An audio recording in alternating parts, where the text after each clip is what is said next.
Welcome back to our Astonishing Swordsmen and Sorcerers of Hyperborea campaign. Currently, the party is just south of Mount Tharp, uh, just off the Khromarium steppe, heading towards Cape Calencia to find some information about Kraken, the return, or maybe the rise of Kraken, the release of the Kraken, maybe we could say. Uh, and they know that there's a temple there. Plus, they can resupply as they head towards the Valley of Mist. So they have just recovered the wizard in the party who had been sucked into the Black Gulf, into a strange land where people had uh, odd numbers of limbs, humanoids with odd numbers of limbs, and they have returned. So you guys are back at your boat. Basically, just on roll 20 here, you guys are at where that little kind of that lake-ish thing. You're directly south of Mount Tharp on that river. You're about basically 20 miles or so from the mountains that are out towards to the left of the map, but that's the south basically. And you're heading towards Cape Calencia. So you got another day or so of travel on the river, and then multiple days traveling through the mountains because, of course, it's slow going in the mountains. But before we get into that, let's intro your characters. You can let me know if I missed anything or that you want to say about your character or whatever you might want to tell us, and we'll go from there. So, Crystal, tell us about your character. Playing Rowan Siege, and she currently is under the deck, having recovered a new sword of the magical variety. She is currently that the crew had, but had kind of forgotten about. She's currently cleaning that blade and looking it over, and it's a very pretty blade. And she puts it into her sword slot and says, "Well, I'm sure someone can use this," and leaves behind her regular short sword. And that is Rowan Sage, the Pyromancer. Got to have an upgrade every once in a while. Nikki, tell us about your character. I play Pinesta. Pinesta is a bard. She's thinking about how cold she is, number one. And number two, she's thinking about the latest adventure where they rescued Ali, and if that poor gentleman that she elected to be in charge at the end is still alive or not, or if unfortunately they executed their leader. But we did get Ali back, and she's happy about that. She's hoping we don't lose him again because he seems to get lost a little bit. And now she's just excited to try to finish this with the Kraken and whatever's in the mountain. And that's Pinesta. Excellent. Also traveling with the party is Helene. She is the Amazonian priestess. She's been with the party now for multiple years, really, as there was some breaks in between adventuring. She is almost lost her armor to a gray ooze last time, and is probably trying to get the cheese that that she rubbed on. It was young, but that she rubbed on it on the ooze to remove the acidic effect off of her beautiful armor. You guys are kind of huddled below deck. It is quite cold with the breeze blowing and being this close to the center of Hyperborea. The weather feels somewhere around minus 40 degrees. You are traveling in the fog, in fog banks, but you're also on a river, so it's not too bad as you're heading off. You look up and you can see just cresting a little bit when the sun does come up for this short amount of time that it does, the snow-capped mountains to your south. And you're moving along. So it is the 20th day of the 9th month of the first year in Hyperborea. It is the winter, where the sun rises at 10:30 and sets at 1:25. So you've only got a very short period of light per day. Though obviously you still maintain a normal schedule because you got to travel, right? So making your way. Luckily, the rivers are not frozen in this area. You're on the magical boat loaned to you by Avul, the wizard, that is able to be folded and carried, which will be very useful in the next day or so as you head towards the mountains. So let's see. Let me look at my events. Okay, so you travel, a day. If you were wounded, I don't think anybody was, or you needed to recoup your spells, you can do that as you are traveling I'm going to quickly give Helene back her spells, because I know she casts some. Okay. And you find yourself at the base of the mountains. At this point, there's a spring. It's kind of coming out of the mountains that forms this river. It's quite deep, as it kind of settles in, almost like it's not quite a pond. It's not wide, but it is deep, and you can see this just clear kind of glacier water, that you've sailed into as you pull the boat off to the side, and you can see that while the mountains are in front of you, there's no direct path to follow, but you can, you've navigated these types of things before, so you fold the boat into a small package, and your 8, I think,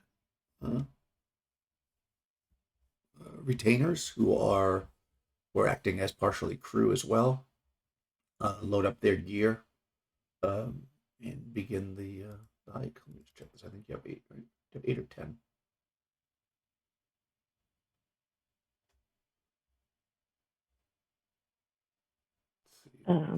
Open, of course. Yeah, there we go. 10 actually. There's 2 that are the 2 sisters that didn't get captured, and then 8 other ones, because you didn't lose any. The Apemen had tried to capture them. No, we rescued them weeks back, actually, as you were traveling. But since then, you have not lost any retainers, fortunately. So, are there any special preparations that you want to make as you're going up into the mountains, besides just wrapping up and getting as warm as possible? Nothing for me. Are you talking, Nikki? Because I don't hear you. Okay, You're hang on. agreeing. I can hear her. Oh, no, you can't hear me? Oh, all right. Can you hear me still, Crystal? Because, I can hear you. He must not be able to hear either of us.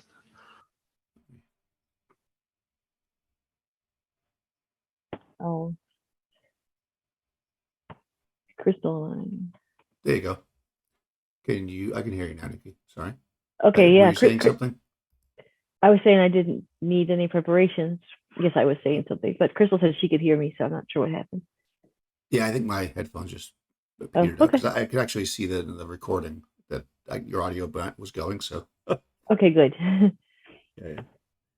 Okay, cool. So yeah, you how about Piratessa? Pinesta. No, Rowan Siege. Sorry, I jumped back. Like 3 characters on Crystal. How about Rowan Siege? No, Rowan Seat, she has her new blade and everything, so she's ready to go. Yeah. She'll be carrying her quarterstaff, as that's the most likely weapon for her to use. But still good to have the sword. Sorted. Yep. Okay. Yeah, so you guys load up what you can, and the boat folds down with a magical incantation, and you head up the mountains. It is cold and bitter and slow going as you travel through the mountains. It's as you kind of get through the first, kind of, up, and you're kind of going, obviously not going to the peaks and straight down, you're kind of taking the lowest way you can go. But as you get to the point where when you look all around you, all you are is surrounded by mountains. So you're deep enough into the mountain range now where you're basically in the mountains, if you will. What you find is areas that look like they've clearly been passed. It's been 4 days since you left the water, the waterway. You haven't found any extra food up here, but you are carrying rations and stuff, so it's not really a problem. And there's plenty of snow and ice that can be broken off to use as water, and there's some shrubbery, that you kind of dig up from the snow. So you're able to keep minor fires with your tents, so it's not terrible, but it's definitely not the most comfortable traveling that you've had. And as you're setting up camp for the night on the 4th night, you surprise you. No, they don't. Okay, you hear some movement, off a bit, kind of up on a higher cliff, and then you see coming down. Actually, let me see if they are surprised. They're not. Okay, so they can see you. They kind of see you setting up. Somebody calls forward to you. They are, they call in, actually, they use the common tongue. And they say, they see a group, there's a small group of them, maybe a dozen of them or so. They say, this area is our hunting grounds. We're not sure who you are and how you got here, but we will not mind you passing through, but you may not take any of the foxes. Oh, well, we won't.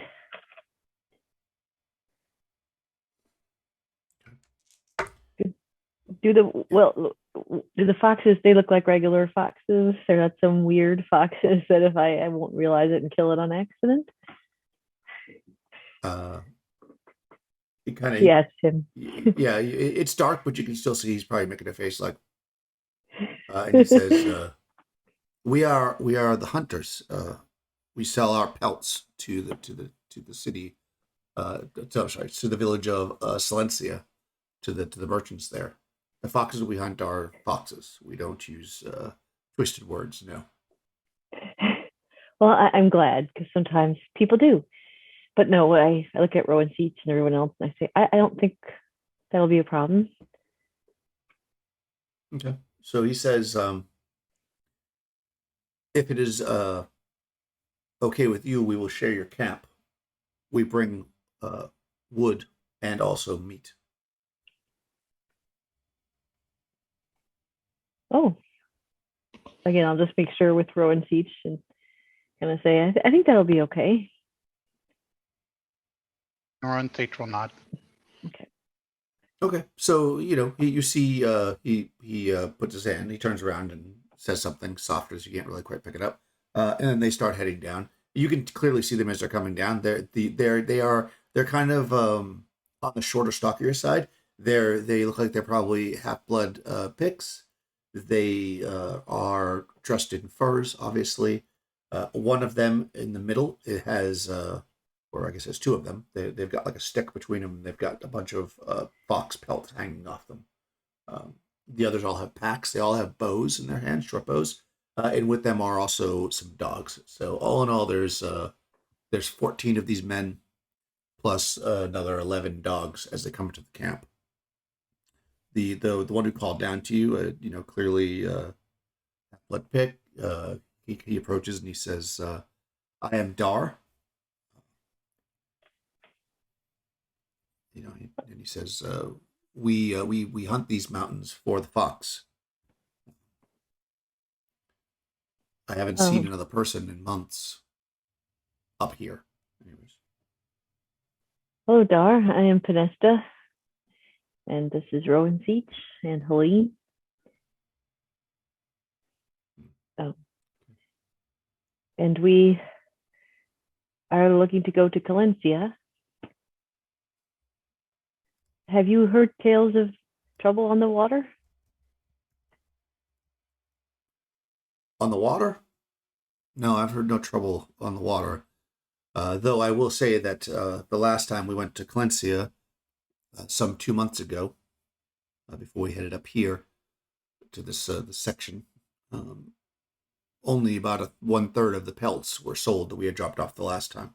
They assured us that they would sell the rest, so we came back for more hunting, but that is unusual. Oftentimes when we return, they take every pelt we have and beg for more.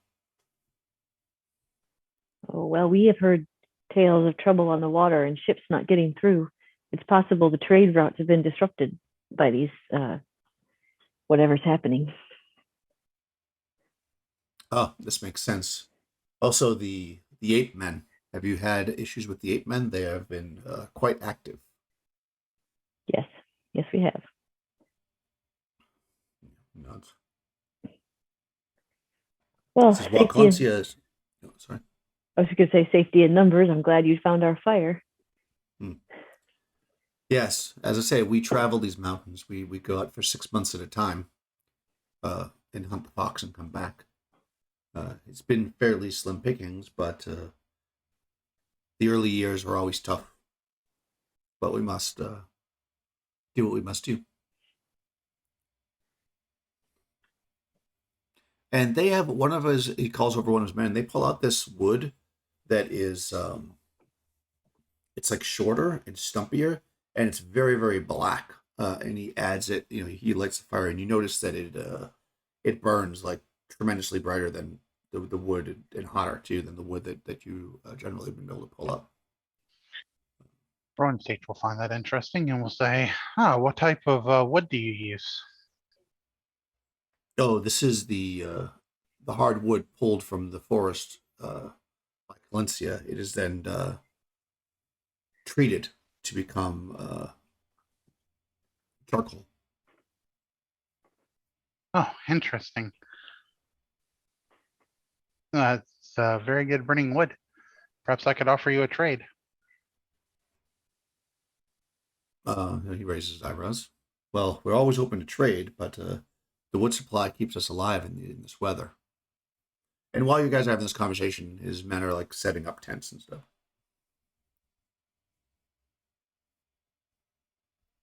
Well, maybe I'll have to come visit your village when the weather is not so dire and learn your Nods. secret. He says, yes, that would be our honor. We always would be happy to have guests. We don't meet many people in the mountains, as you might imagine. Yes. Well, negative 40 degrees. Not many people want to roll out of bed for that. He smiles. Yes, that is the truth. And they, like I say, his men are setting up the tents. Obviously, your crew did as well. They retrieve some dried meat that they in a pot, and they kind of create effectively a stew. They've got some root vegetables and stuff, and they're kind of creating like a large pot of stew. And yeah, they sit around the fire, and he basically just tells you that they're kind of nomadic, and they hail from closer to what would effectively be on the other side of Mount Thorpe, the mountains up there. There are some villages on the north of the Khromarium steppe, and they work their way to Calencia and then back again over a 6-month kind of arc.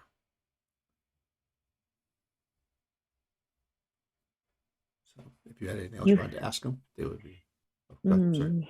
Oh no, I was just gonna say you must have a thick skin to survive these mountains, this weather. Yes, well, it's what we were born into, and what we will die in, I suppose.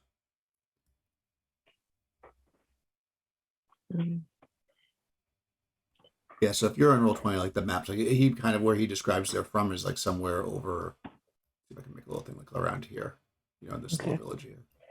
Okay. I mean, he doesn't give you the exact coordinates, but he gives you the general idea, so you have an idea of where he is. Because remember, the directions on Hyperborea are weird, so that's actually technically north of where you are, even though it's because north is towards the center. Right. Yeah, and he effectively says that they do this loop, this arc through the ranges, and they switch. Different people. It's not always him, obviously. Different groups go back and forth, trading various types of furs. Typically in the winter, it's small game like this, fox and giant ferret, things like that. And when the weather's nicer, basically when you get into the spring, mammoth. But they do that. They don't do that in the mountains. Obviously, the mammoth are in the field. Okay. Must be quite difficult. Oh, sorry. Go ahead. I was just going to say that it must be quite difficult to take down a mammoth. Yes, it takes many, many men. We wait until the spring so that we are sure there are enough new mammoths born before we take. And we go for the older ones. Makes sense. But yeah, it takes many warriors to do so. Do you oh sorry. Go ahead. I was just going to say, I thought you had something to say, Panesta. Oh, yeah. Do you go on Mount Forp? Like, do you climb the mountain to come over? Oh no, we stay away from Mount Forb. That is said to be where passages to other dimensions lurk, and no one returns. Yeah, they basically go like, I'll draw a line so you can see. You guys right now are currently like here, and they go like this. Yeah. You see that, right? Mm-hmm. Yeah. So they don't go anywhere near. Yeah. They Okay. keep away from it. Yeah, he basically says, yeah. That's And what the I was. mammoth, the mammoth are like down here, and also up. Okay. So you have no idea if there are specific cave systems on the mountain or anything like that that might lead to these hidden passages. On Montfort? Yes. No, we don't go anywhere near it. That's And what I you thought. can see when you talk about it, you can see he feels a little uncomfortable. It's Okay, basically like taboo for these people. They don't go near it. Okay. I mean, they are half-blood picks, but they're kind of in the Khromarium steppes, so they're kind of, you know. Yeah, he doesn't. He's like, no, we don't go anywhere near there. Anyone entering a passage there would never return. And what if they bring something else with them, something worse than what they brought the first time? I actually know what you mean, and I agree. Yeah, no, I think you're smart to stay away. I've just heard tales of the mountain, and I'm a bard, so I collect stories. I heard tales one time of men with 5 arms and 3 legs that lived among that place. Well, that sounds like a demon, which would line up very correctly. They're probably very cruel and evil. Well, I mean, I've only heard what I've heard. Think of the destruction that men do with only 2 arms. Imagine having 5. It would be very difficult to not cause a lot of destruction with 3 extra arms. Yeah. Have the foxes been plentiful this year? Have you had problems this winter? Let's see if he would. He says the winter has been cold, and thus there are not as many out as usual.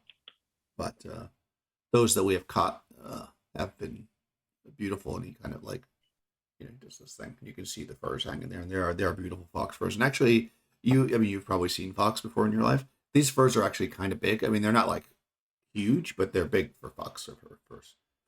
They're not like as big as like they came off a cow or something, but maybe like off like a large dog versus a fox, which is pretty small. Okay. She's just looking for anomalies, Yeah. That's good. Yeah, basically what you get from him is that they have not been, they've been bringing what they can bring, and it hasn't seemed to be too bad. It's been a little extra work because they haven't been as out as much, but the ones they've caught have been very good, which is not unusual. He doesn't say it in a way like, oh, it's really, so if it is different, it doesn't seem like that's like, could just be a bad year. Like he's not acting like it's really, really off. Okay. But also the main thing is that they normally sell faster, and that seems to be his concern, is that they're not moving as quickly as he would like. Because obviously, if there's a buildup of them, then they don't get their trade goods, which they need. Okay. Well, go ahead. Sorry, go ahead. No, it's fine. Oh, no, I was just going to say, I appreciate you sharing the fire and stuff. I don't have any more questions. So if you have one, go for it. I have an out of character question. Mhm. Because where exactly are we trying to get to the top of Mount Forp, or like where are we headed exactly? Currently, Calencia. Yes. You Okay. you Montfort was where you just were. Yeah. Oh, okay. I see. I see it. All right. Yeah. Yeah. Ultimately, you're trying to get to the Valley of Mist, which is closer to the center of Hyperborea, but you couldn't get, well, honestly, you couldn't get there from where you were, so you have to kind of go out and around because there's too many mountains in the way. Okay. All right. Just making sure. Okay. Thanks. Yeah, yeah. I think, I mean, I don't want to speak for Nikki, but I think she was asking because she, exactly for the reason that she said, because she's a bard and she wants to know any stories. But Yeah, of course. Nick, I'm not sure. Maybe you have something else you're trying to figure out. But yeah, you're not trying to go to Mount Horp. You were just there, actually. You Yeah, don't no, tell I him just that. I'm assuming. no, Yeah. I'm just feeling things out, the lay of the land. Okay. Yeah, yeah. No, it's fine. Well, yeah, you have And been there, stories, so yes, stories, yeah, yeah. that's where you ran into exactly what you said. You ran into those people there. You didn't go to the top of it Oops. though. Yeah. You've been there too. So yeah, you no, you're not heading to Mount Forb. I mean, you can if you want to turn around and go back. Your ultimate plan is to go. I don't have it on this map, but to go to the Valley of Mist. So it's on the map. It would be up, but it's up past where the map goes. So Right. I think I remember at one point we talked about trying to go like up and around over Mount Fort, but decided not to or something like that. So decided to exactly. go Yeah, yeah, around. yeah. Yeah. Yeah, around it because it's dangerous. But then you ended up going into it anyways because you Because of Ali. We because could Ali say got it. sucked into it. Yeah, All right. exactly. I just, was curious as to what else was around. But if they're not Eh, acting super squirrely, then that's a good No, thing. I I mean, mean, yeah, he seems very forthcoming, and he's just talking about what they do there. He's kind of felt you out and feels like you look at you, make sure you don't look like you. You guys don't look like hunters. You're not carrying lots of bows, and you don't have any. You have like traveling stuff. He does actually once you kind of ask a lot of questions and kind of by fire. He does say to you, because you said you were going to Calencia. He says, "You don't seem to be Khromarian, um, but yet you come from the Khromarian steppe. What business have you in Calencia?"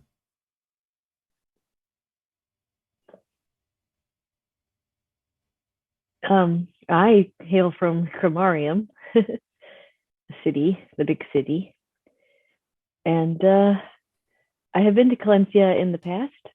And a friend of mine developed a liking for the fine shrimp dishes they can make. That's one reason we're going back. But we're also going back because we may have some questions for the members of certain religious temples that are found there. I'm a bard, after all. Yep. He nods. He says, "Most people stay in their homes the winter months, winter years actually it would be.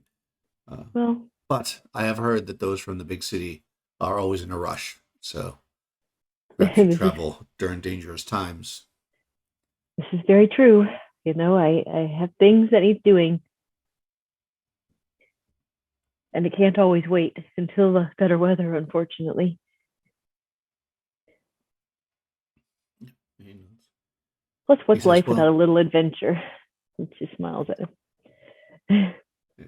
He says, "Well, be wary of the Apemen. They tend to not travel this high altitudes, but when you get closer to Valencia, there could be danger." Oh, well, thank you. We've had a run in with them, and it's not one I'd like to repeat. No.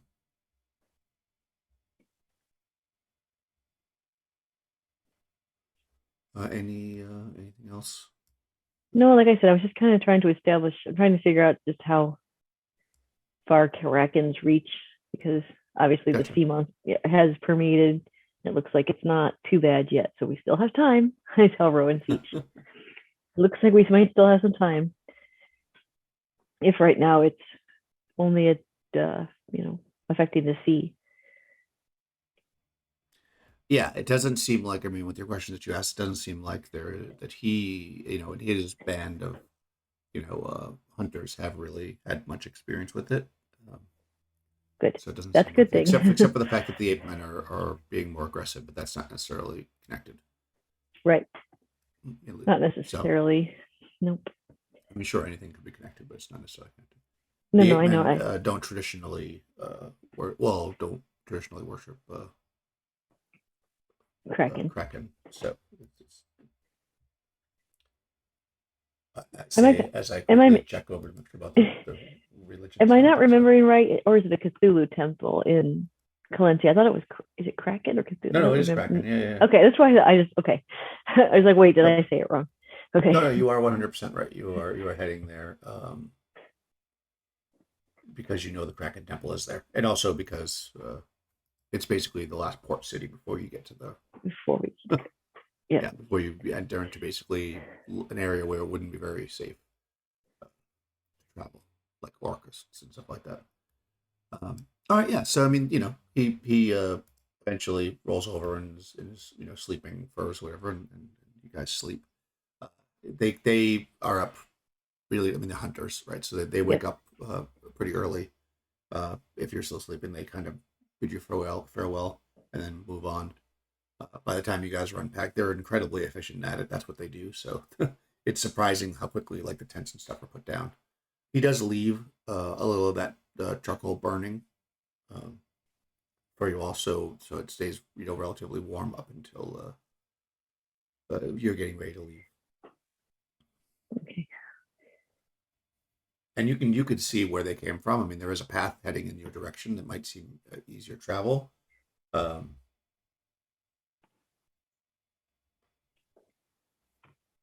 otherwise, it's I mean, you know where you're going. You have a basic idea of. You can look at the stars and be like, "Well, we're going that way," because you guys can all navigate after your time as people are. So 4 days. So it's the 24th day, or 25th day, I guess technically today. It's a full moon. Phobos is full. Helene, on the other hand, Helene is almost gone. Okay, so it's bright, but it's not super bright. As Helene is waning at this point. So you head out. You have your little bit of light at some point on day 5. And as you're traveling, Crystal, roll a d6. Okay. 2. Okay, so unfortunately you are surprised. Oh no. Let's quickly check here for this. You are, kind of coming through. And it's one of those things, you don't really have a choice. I mean, you're definitely a experienced adventuring party, and you wouldn't normally be walking through like skinny little valleys and stuff, but you really don't have a choice in these mountains. The whole thing is like crevasses and stuff. So you're kind of passing through a narrow area when you're about to get pelted by stones, I believe. Let's see. Causing humans. You hear, whatever sound apes make. They're not chimpanzees, so they don't go, oh, they go, oh, they're ape men. And you see, these ape men look quite different, though. You're surprised, but you kind of catch their silhouettes on the hill. They're not wearing armor. They are just basically throwing, stones. Okay. Yeah, they're just throwing like large stones at you, basically as weapons. So you remember those other guys were like riding horses, had armor and nets and stuff like that. These guys are just tossing stones. All right, so there's a lot of you. So I'm just going to roll randomly to see who would attack. There's 10 people. I'm not going to have an attack, obviously, people who aren't here. So Ali and Red will be safe. So, yep. How far away are they? They are about 30 feet away or so. Okay. Yeah. They're up on like a, 20. They're spread out, so they range anywhere from like maybe like 15 to 30 feet for the furthest one. There's like 3 on each side, and they're like kind of. They waited till you got in the middle. I mean, they ambushed you, so they're kind of all around you, but no more than 30 feet. So what I'm going to do is I'm just going to. Actually, what I'll do is I'll just roll all the attacks first.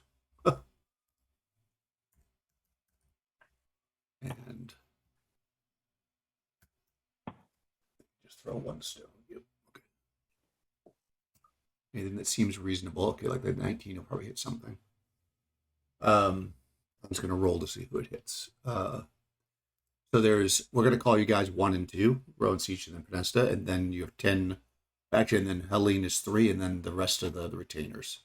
So I'm just gonna roll a d13 for that 19. Okay, that's gonna be targeting Helene, who has an armor class of. Be good if I could read this character sheet. What the heck's the armor class? It's down under attributes, across from fighting ability. Oh, there it is. Okay, so 3. Okay. So they are 1 hit die, and 19 is going to hit armor class 0. Okay, so she gets pelted by a stone. Does a d4 plus 1.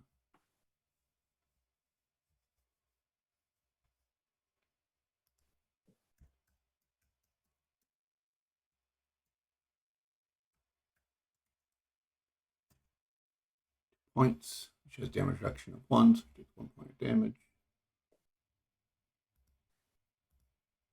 Boop. Okay. Then there was also a 13, which would hit armor class. That might hit some of your people, that's why. 13 hits, armor class 6. Does that hit any of your people? They have armor class 5, so nope, that doesn't hit anything.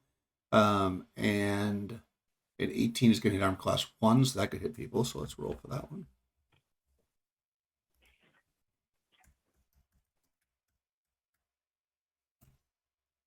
Seven. Okay, that hits one of the spearmen.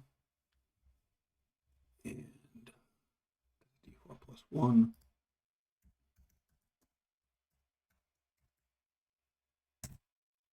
Two points. Okay. So, hurt, but not dead. They don't have too many hit points, but they. That's spearman number 4.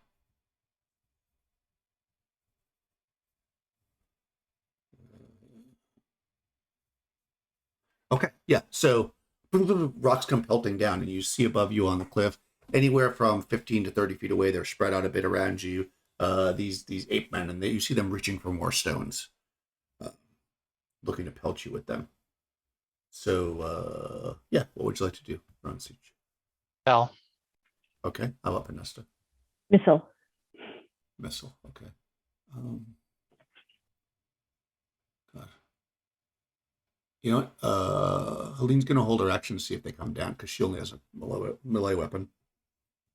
And she has the command spell, but she's not sure if they speak her language, so she'll hold off on that. And they all have long spears, so they can't really do much either. They're just going to hold their spears up and hope that they're going to attack, I guess, unless you command them to do something else. They can't really get anywhere. They might have to retreat, depending on what happens, because you're kind of in a box. So go ahead and roll initiative, Nikki, against me. They got a 2 for the Apemen. Okay, I will d6. 2. Okay, what's your dex? 18. Oh, nice. Their dexterity is 10, so you guys are going to go first. So missile happens before magic, so go ahead and missile. Okay, just gonna do my boomerang at one of the apes. Okay. So that hits armor class.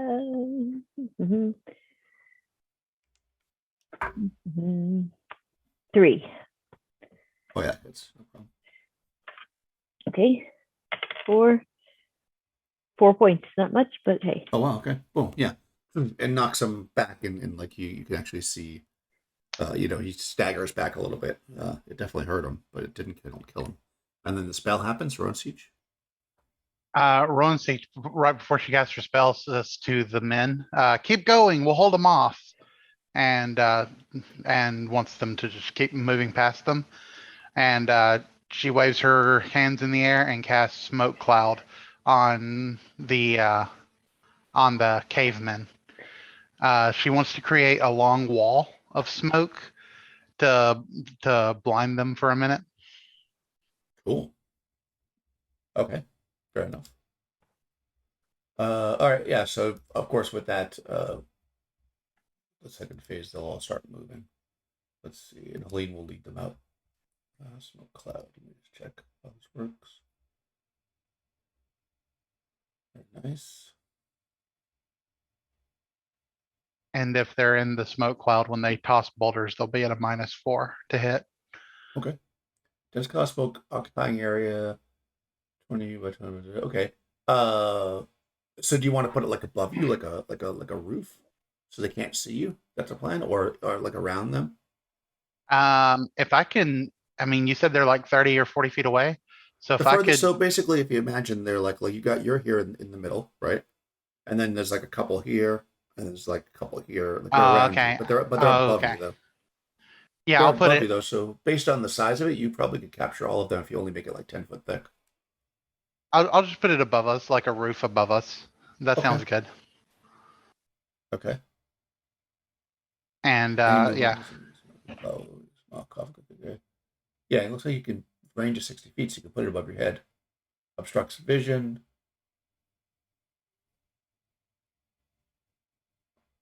Okay, actually, it's not. They're too far away. They're too far away to even throw the rocks. It says anything beyond 10 feet, they can't even attack you. So effectively, they were going to throw rocks and they can't. So you throw the cloud of smoke up, and you hear that there's some chaos. And then as the second phase comes, because they don't know what to do, they're confused. They were throw rocks. They your henchmen and stuff rush past. Of course, they got to come out of the smoke cloud at that point, but um, they rush past out of this canyon, and you can, as does Helene, and she calls back. Uh, we can see them because basically when you come out of the canyon, like they're out here, so it's like as soon as you come up, they're on the same level as them. And the soul now all of your henchmen, including Helene, can actually confront the Apemen up there if they want. You guys are still below, I guess. Well, you have to be. Podesta could have moved because you can move the second phase if you want to follow.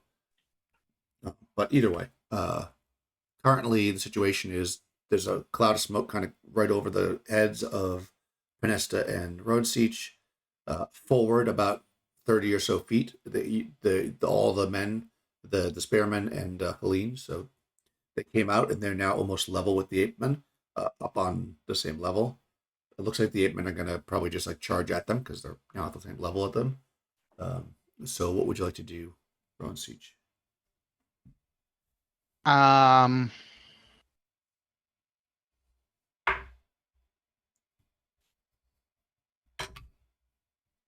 I'll do another spell.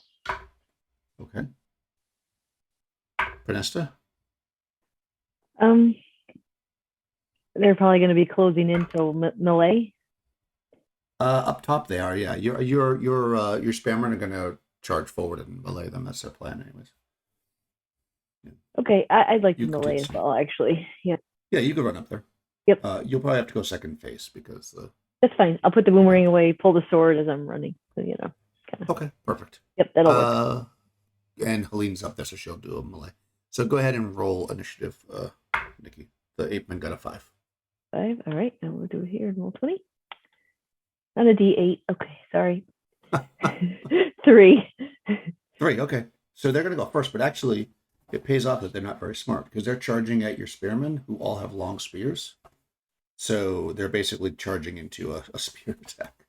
So even though they want initiative, there are 6 of them and there are 10 of your spearmen. So we'll say that there's at least one on each spearman. So if you guys want, let's start with Crystal. Crystal, make 5 attacks just as 0 level. So just a d20 with no bonuses.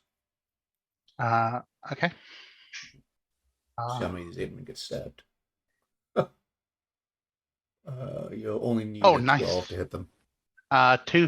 3 hits, and one of them's a nat 20. Nice. Okay. All right. So let's do the non-crit crits first. So roll. Long spear does.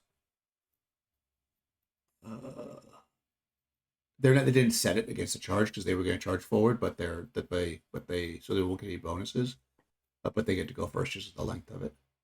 Long spear 2-handed. is a D8. So roll two D8s. So for those 2 damages. Okay. Nice. One does 2 and the other does 7. Okay, the 7 person was the person that got hit by the boomerang, so they go down. And then roll a D6 for the crit. 2. 2. Okay, and they're fighter types. So that's plus 2 damage. So roll a D8 plus 2.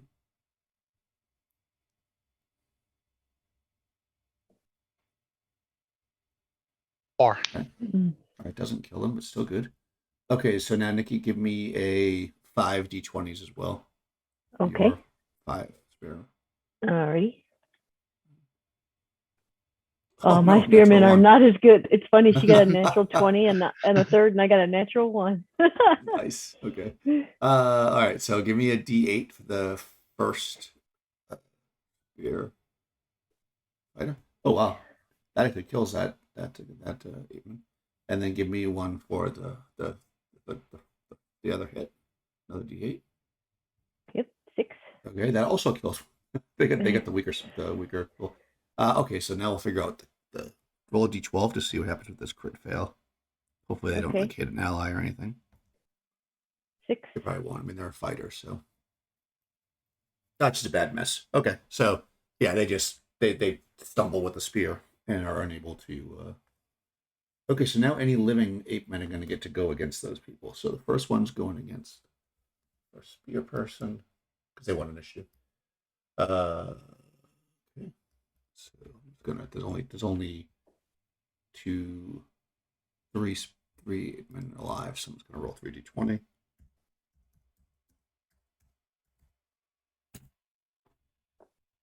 None of those are hits. Okay. So the they get battered with the things. You're running up, but melee happens first. So Helene's going to get to swing at one of these guys. Okay. She swings at one of the 8men. I'll just say she swings at the biggest one, which is the first one.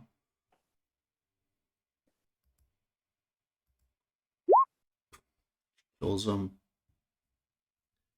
Okay. Now spells happen. What spell do you want to cast? I'm going to be doing Flaming Missile on 2 of them, 2 each. Okay, perfect. There's only 2 left, so go ahead, do me some damage, right? Or is it a saving throw? It's just automatic. It's damage. Okay, go ahead. I can do 4 of them, so that'll be on 2 each. Okay.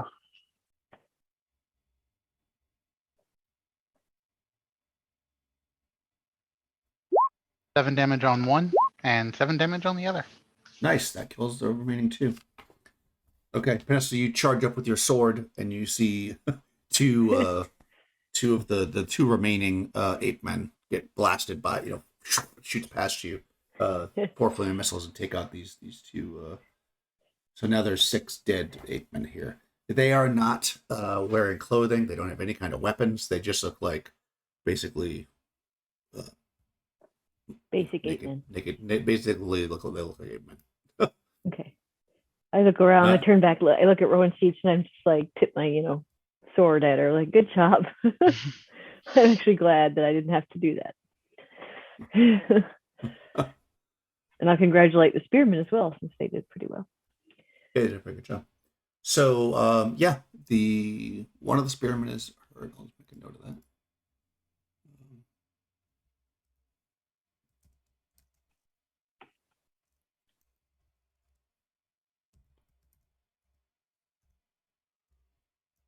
They're not super hurt, so. Well, they only lost 2 hit points. So probably not worth using a spell at this point. Yeah, you can see tracks and stuff going off, into the snow where they came from. It's not going the direction that you are, so you could pursue back to where they came from, or you could just ignore them, or whatever other thing that you'd like to try to do. It's not snowing or anything now, and it hasn't snowed for a couple of days, so you can see the snow's like icy and crisp. You can see clear footprints going off into the snow. Okay. You also notice, I guess I could mention this, because it's pretty obvious. There are actually like little like piles of rocks here, as if they collected rocks and had them waiting here. This is something that they had planned. You know, it wasn't like they just saw you and picked up rocks around. They clearly planned some kind of an ambush here, whether it was for Oh. you or whatever. There was definitely planned. We'll look at Rowan Teach and Helene, and I'll say the hunters we met said they don't see many people in the mountains, especially this time of year or years. And so these apes were either waiting for hunters, which they might know about if they come up here for fox, or they were waiting for us, which is a little bit disturbing. Well, I mean, we could always go interrogate them.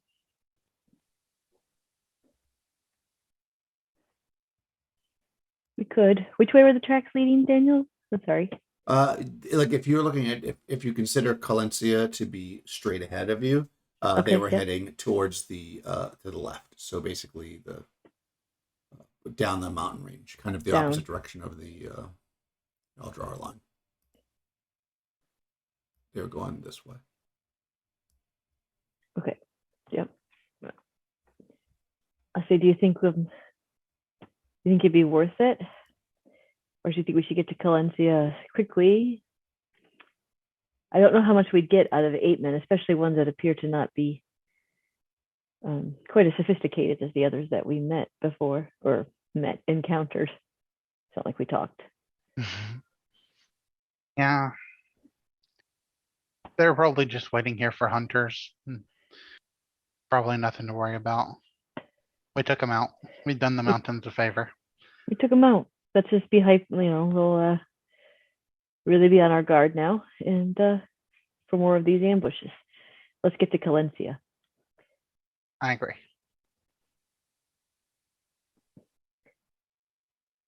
Okay. So yeah, you you collect yourselves, and there's really nothing here of value. So you just leave the bodies and the stones and stuff, and continue on your way. You're able to travel unmolested for the rest of the day and set up camp that night. Let me just roll a d8 to see how much healing this swordsman gets. Oh, okay, that's what they lost. So they're actually healed back up from a little bit of rest. And another day passes. It's now the 27th day. As you're kind of traveling through, you can actually see that you're getting, like, the mountains are getting like slightly lower in front of you, and you're making good time. When you look out, and you can actually see that there's been like a deadfall. So you can see it's like broken off, and there's like a huge crevasse in front of you. You can actually see this is a trail, so clearly people have traveled here before. It is. Oh, let's have to roll 2d6 plus 6 times 10. 8 plus 6 is 14. It's 140 feet deep. No, 140 feet wide. And let's see, that's 11, 17, and 170 feet deep. So 140 feet wide, 170 feet deep, and it looks like it travels off in miles in each direction.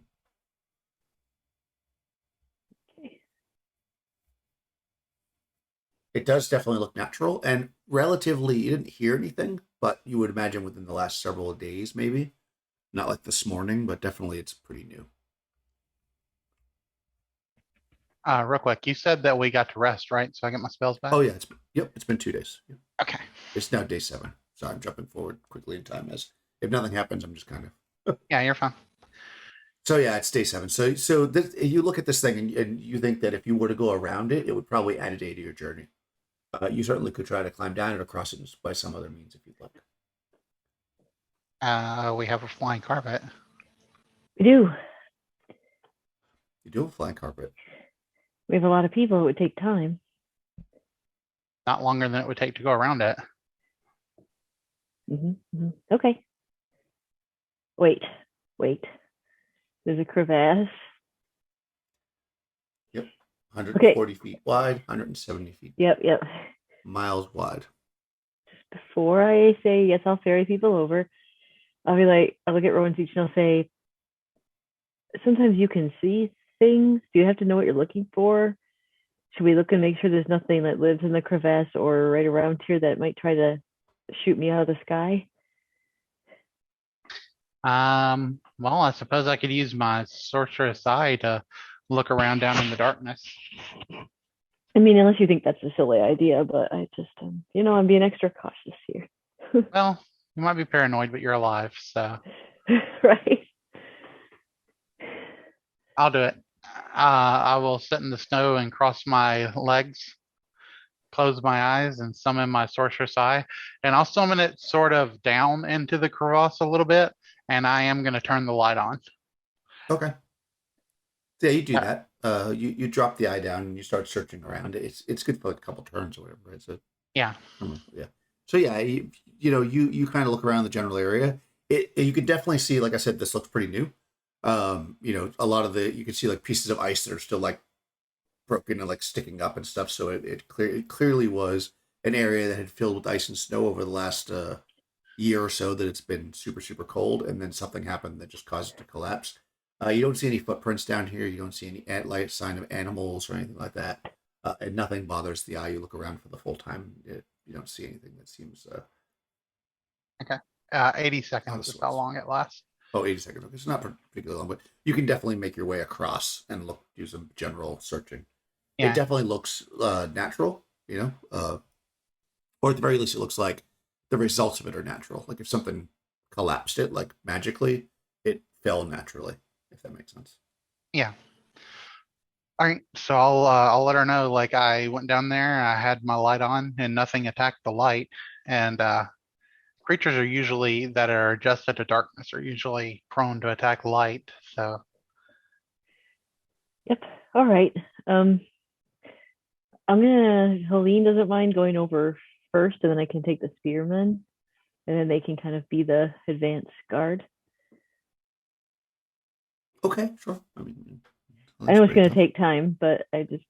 Oh yeah, 100%. So you're going to send Helene over. Yeah, I'll take her. And then take a spearman and back, and then spearman and back. Yeah, because I really don't trust the spearman alone on my carpet, or otherwise I'd send two at a time. But Oh, if you did that, somebody has to fly back, right? Right, exactly. So it might as well be me. So, yep. Okay. I guess. Roll a d20. Okay. I'll do it right here and roll 20. 10. 10. Okay, that's very good, actually. Okay, good. So you have just dropped off the 9th spearman. So there's only a handful of you left, plus Helene on the other side. And you're flying back when 5 Apemen. These guys have spears, but they're spears that look like they're just like cheap. Well, not cheap, but they look like they're like homemade. In other words, they buy them at a store, or they weren't like crafted finely. They were clearly made by somebody. They've got a stone tip jammed in the edge, so they're not like there's no metal involved or anything. And they charge at Helene and the Apemen, but of course they're watching, so like nobody's gonna be surprised. Let me just see how far away they are when they get spotted. Okay, so they're only 40 feet away, so they basically kind of climbed up, and they get up and they start running towards 5 of them. So you're kind of out over the crevasse, Panesta. You're on the other side. Rowan Seach 170 feet away. And there's one more spearman over there with you as well. So what would you like to do, Rowan Seach? How far away are the Apemen? So the Apemen from you are 210 feet. Okay. And how far are they from from Helene and the others? 40 feet. Oh, perfect. Fireball. Okay, you're gonna shoot a fireball at him. Okay, perfect. Panesta, what's your plan? Missile. Missile. Okay, perfect. All right. So Helene's obviously in this. They're going to get ready to now. They're going to set themselves to receive the charge. Okay, so I guess initiative is pretty important here, because if you need to win it in order to get that fireball to them before they close the distance. So Go ahead and roll initiative, Crystal. They got a 3. Okay. We get a 3 as well. Oh, what's your dex? 10. Oh, so is theirs. All right, so let's just roll off again. Okay. Well, actually, it should be 17, but I don't want to do that for this. 2. Also a 2. Wow. All right, one more time. 1. Okay, you got to beat that. There 6. you go. Okay. Yeah, they get up and they with their spears, and you immediately recognize what's going on, and you hit the fireball. Go ahead and do some damage. Okay. Save, I don't think, right? I'm just gonna. Do you want 1 save or do you want 5 saves? 1 save is fine. I don't think it's gonna matter, but we'll roll first. And this Okay. now they do my fireballs do 8d6. Nice. I'm not gonna roll the 38 hit points damage. until. Yeah. Okay. Holy so crap! that's pretty good. Yeah. So they get up and they go, and there's just just a pool of water. I know it actually doesn't melt things, right? It's just like No, it ash does. and it does. Okay, yeah. So there's like where the ice was that they ran up and they were staying there on snow. It's just like it like melts, but then almost instantly freezes again because it's so cold. So there's just this like 40-foot circle of just like this shiny, fresh, perfect ice, and laying on top of it are the ashen, burnt remains of 5 Apemen. Wow. Okay. There you go. I think And that's the best fireball I've ever used. Yeah, that's a pretty good one. That That's was a lot of damage. amazing. Good job. Yeah, it was well above average because the lowest rolls you got with 3s, 2 3s, and everything was up as higher. Yeah. Yeah. So okay, the rest of you ferry across, no problem, and you're able to continue on for the rest of the day with no issues. You travel through the next day, at which point it is super dark. On the 28th, as you're traveling, Helene, which is the large moon, is almost, it's going to be, in 2 days, it's going to be a new moon, so no moon at all. And right now, Phobius is gone. So you're literally traveling in almost absolute darkness for the remainder of the 28th, and then also the 1st of the month, 1st of the 10th month. As Phobius starts to rise up again. But it goes pretty uneventful until near the end of the day on the 1st. So this is the first day of the 10th month of the first year.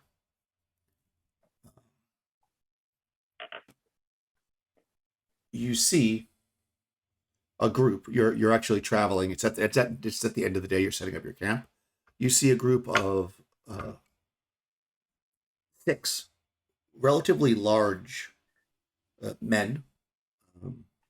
They're all like over 6 foot tall, so like they're not huge, but they're men like 6.5 foot tall, whatever. They're kind of bulky looking. They've got various furs across their body. They are kind of unkempt, like beards and such. And you see that they've got a rope, like a kind of a hempen rope, and that rope leads back to around the waist and the hands of a man who is actually dressed in what you would consider civilized garb. He's got boots, he's got regular furs that you might buy at a store. He's dressed actually kind of nice, and they're kind of walking, and they pull him, and he falls into the snow, and they stop, and then they pull him again. You're not surprised, obviously, but they don't see you because you haven't maybe lit up your fire yet, and it's pretty dark. So you're maybe up on a bit of a ridge, and you see this going on. So there's 6 of them, 7 total because they're pulling this guy. They are right now 90 feet away from you. And they just look like regular people? The men that are pulling the normally dressed guy look, lack of a better word, savage. They're like they clearly have like furs across them, but they're not well tanned. They don't seem to have any weapons. They're not carrying torches or anything. They're just kind of moving. Looks a little bit like a raiding party that may have captured like a merchant or something. Is that kind of the?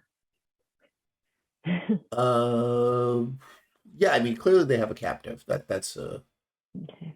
So they're 90 feet away in the dark, so you can't get much look on them. But they're you can tell they're not civilized, for lack of a better word. I mean, they're not Okay. like wearing, like your furs are all tanned and, cut properly with thongs to tie them together and hoods and the whole thing. They literally have just like furs thrown over their backs that don't seem right. They're not wearing shoes even. They just have like furs wrapped around their legs.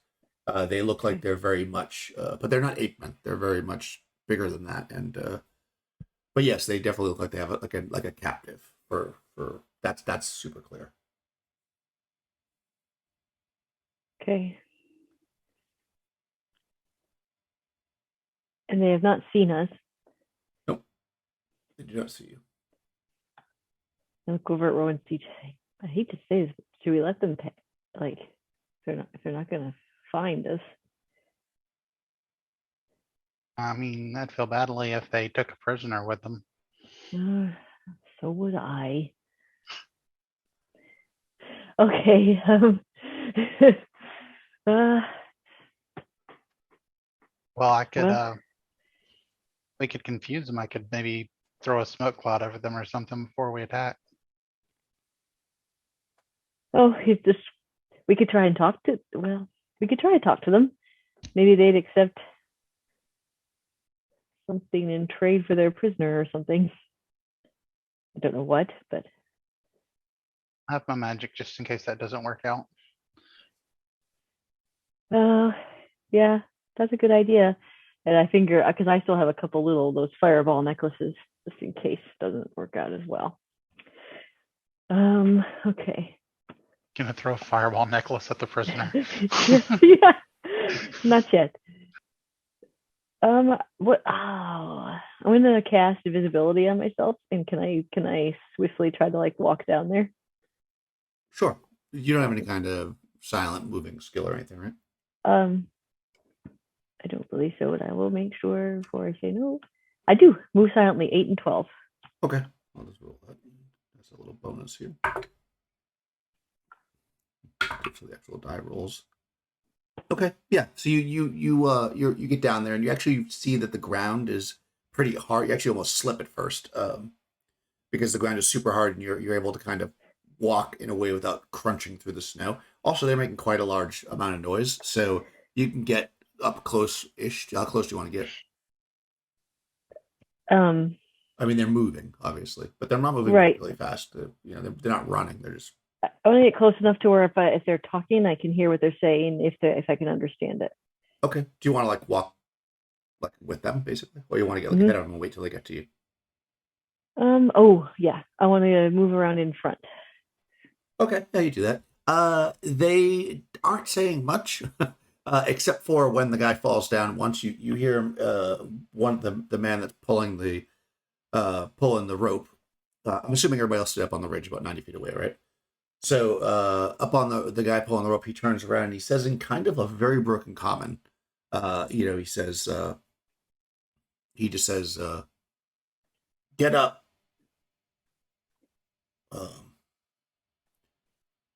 What did I say to him? He says, I was going to do a voice, but I'm not doing a voice. I'm not ready to do it yet. He says, "Get up. You earned this," is kind of what he says. Okay. And then he pulls him up and he keeps pulling him. You can see now, too, because you're close to them, that they're kind of like, well, you're a bard. Roll a d6. I'll give you a 3 and 6 chance. You probably have a pretty good knowledge of stuff. 2. Okay, yeah. You would suspect that these are people sometimes referred to as cavemen. They are often considered kind of subhuman, like less intelligent. They live off the land. They don't generally interact with, again, quote, civilized people. It's pretty rare to see them at all unless you travel to areas where. That's probably you may have read a book or heard some stories of somebody who traveled to where the cavemen are, which is like Tareth or Narath, are kind of the places where they dwell. They're not normally, which isn't that far away, but it's it's several weeks journey away. It's pretty far away. So. Okay. Yeah. All right. Well, you know what I'm going to do. I'm going to turn visible with my rod of rulership gripped in my hand. I'm going to look at them and I'm going to say, obey, in my best bard voice. And yeah, if they I have don't think they get a saving throw. only if they have a 15 plus intelligence and or 9 plus HD. No, they don't have that. Okay. So they stop and they look at you, including the man, actually, the dragon. And they say, they kind of tilt their head and then they say, you, chief.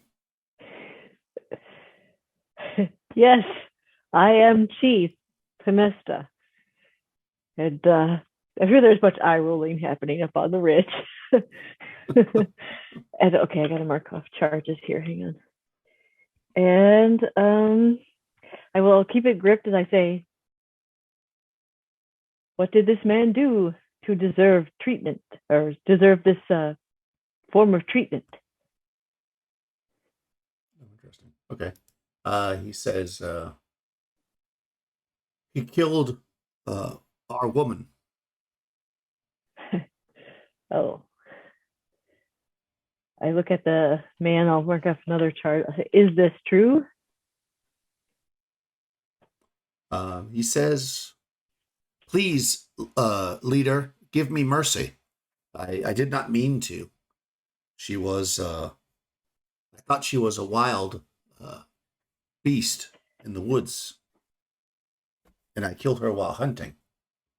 I have offered gold, but they do not want it. They want my life instead. Ah, I see, I say. And I'm going to keep the rod gripped firmly in both hands. And another charge. And I will say, you have done well, men, to the cavemen. I say, I will take this man and give him the justice he so richly deserves. Return to your hunting and feasting and Okay. everything Well, else we says, do. The guy who, one of the men, the one that's dragging the rope, says, law say he is mine now.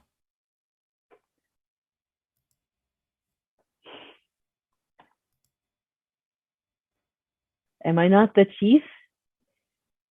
Do I not stand for the law?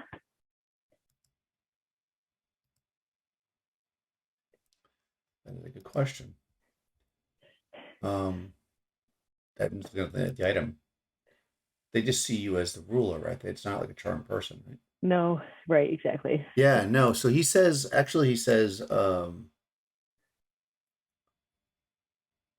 law state he hurt me, I get.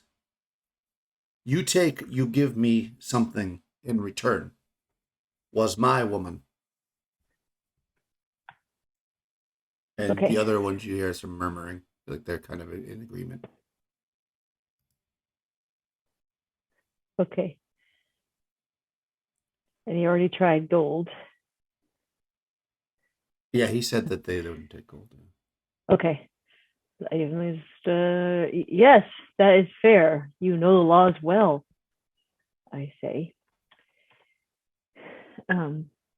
You should get something for your trouble. And I will offer them, I don't know if they'll want it, but I had made a long time ago for myself, a black and silver armlet that's made of, like it's real silver, and the black is like an onyx. You want to wait, I want to give a black and silver snake armlet, see if that will work for them. Oh. Maybe snakes mean something to them. Maybe not. I mean, luckily it is a positive reaction, so he doesn't immediately try to stab you in the face. But he says, my woman work hard. Ornament no work. The fields, or maybe would say the field, no hunt. True. Well, would this man be able to work off his debt with you instead of you killing him? I know nothing can pay for a woman, but if work is what he you looks seek. confused. He says, you wise chief, but no understand law. He work off his debt until he die. Ah, okay, I get it. Yeah, and you can see that the other ones are starting to kind of like Yeah, they yeah. definitely recognize you as a chief, but they're kind of like, is this chief like know Pins what it they're on the talking head, about? right? Yeah. Okay. You know. I look up at Rowan Seach. If you can see me, I don't know how far away I am at this point. Yeah, you can think of it. Yeah. And I'm gonna kind of like do the Han Solo, 2 fingers and like, well, all right, these guys aren't gonna listen to me. Do your magic. You know what I'm talking about? Like someone has to know what I'm talking about. Okay, good. Hopefully Ron Siege does. That's fine if you don't. Rowan Seach, do you know what I'm saying? We'll If find you're out in a making, second. What is Ron Siege going to? I mean, I take it as she's making the bang motion that I always do when I do flaming missile. So I'm gonna flaming missile 2 of them. Oh, okay. You're going to attack them. All right. You can do that if you have a 90-foot range. Go ahead and. Let me make sure. Exactly 90 foot. All right. Yeah. Okay, so You want to get the guy that's holding the rope, or just? Yes, that'll be one of the guys I'll go for. Okay. And then I'll go for one other, and that'll be 2 each. These guys hit points. Okay. So the first one takes 7 damage, and the second one takes 7 damage. I'm on those 7s. 7. Okay.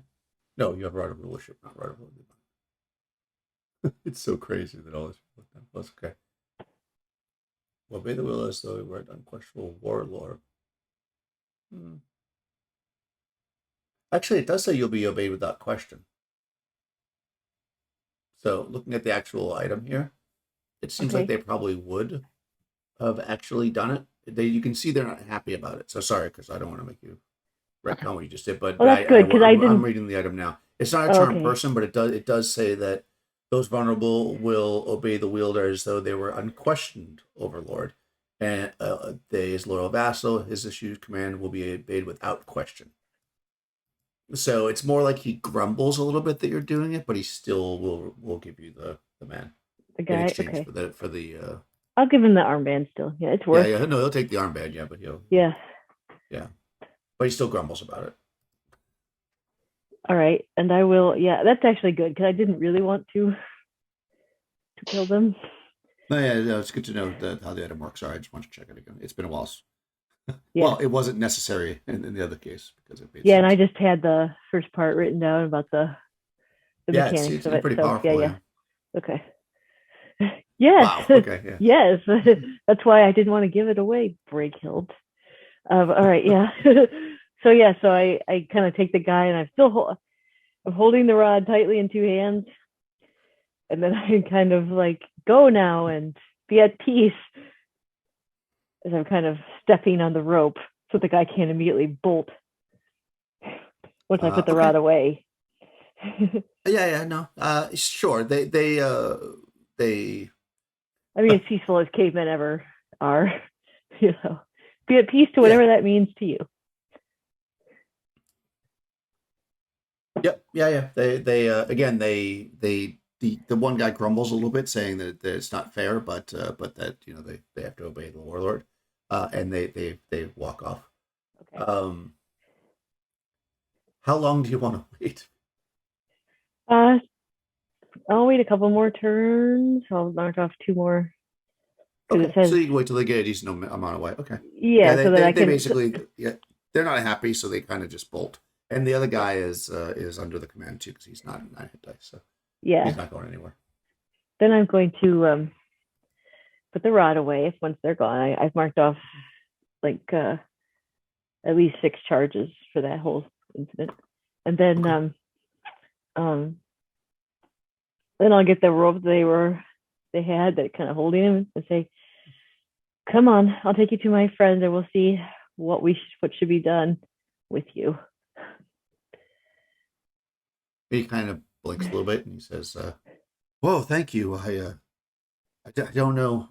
We've never seen these type of men here before. And they killed my companion, uh, and then took me 2 days Well, ago. It was 2 days ago. Let me just check. Yeah, 2 days ago. I am Thorin but I'm not a dwarf. No, I am Thorin. and yeah, she'll say, "Well, come on, Thorin. You killed their woman, so I don't normally help woman killers, but Well, yeah, it was a mistake. We were hunting, and she moved like a cat through the woods. well, you said And it's then once I had shot her with my crossbow, she was in pain from the poison that was used to bring down the big cats. So I had to put her out of her misery. That was when they came upon me. My friend fought valiantly to protect me, but they smashed his head against the ground and took me prisoner. sounds like bad, just bad everything on both sides. But I'm glad. Yes. Okay, well, you're not going to kill any more of those people, right? No, I am just a hunter trapper. I don't kill people uh, except in defense of my life, of course, like anyone. Okay. Like, I'm assuming as we have this conversation, we're kind of walking up on the rest of the party. Yeah, you go up, and you Yeah. guys were actually going to make camp. I mean, I don't know if you want to make camp right there after that incident, but we'll assume you move a little bit and figure out a spot to make camp. Yeah. He tells you that right, he's a hunter. He's from Calencia, and he was, as he said, he repeats the same story again. He was off with his friend, um, Bob, and they were hunting. And then he killed her by mistake. And he said that he offered, you know, gold in compensation. What else can you offer? It's tragedy, but I'm sorry your when friend died. Yeah. yeah, I'm sorry that you killed one of their people, though it sounds like, well, how they treat their women. I'm not going to worry about that right now, she says. So, yeah, you but don't I'm know glad. much about them. I will point out that they acted different than you thought that they would. I mean, that you would have thought that they would, because everything that you know about the cavemen is that they're almost animal like, and they seem to actually like that whole incident with like what the law was and stuff was a little bit interesting to you. Like, it definitely wasn't anything you've heard before. Okay. Well, I'm just glad nobody else died. Them or you. Yes, and I can reward you with some gold. I appreciate Well, you helping me here. we are traveling to Calencia. If you're headed that way, we can all go together. Yes, that would be fantastic. I must get back to Calencia. My ship is docked there. We've been storebound for the last month or so, with reports of ships being sunk and much piracy happening as well.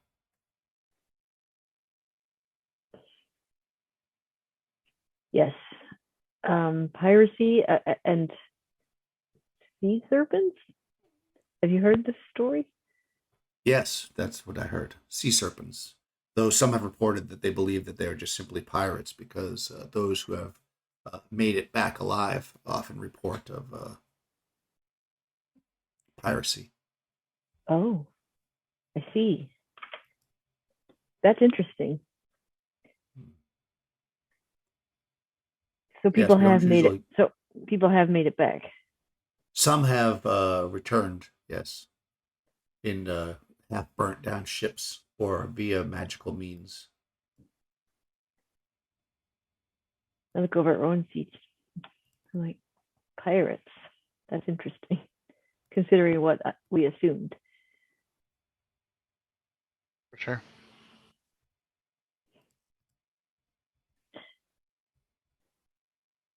Well, I guess we travel on.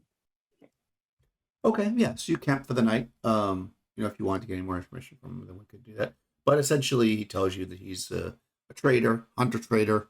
He has a small ship. They generally go around different parts of Hyperborea, depending on him and his partner, who's now dead.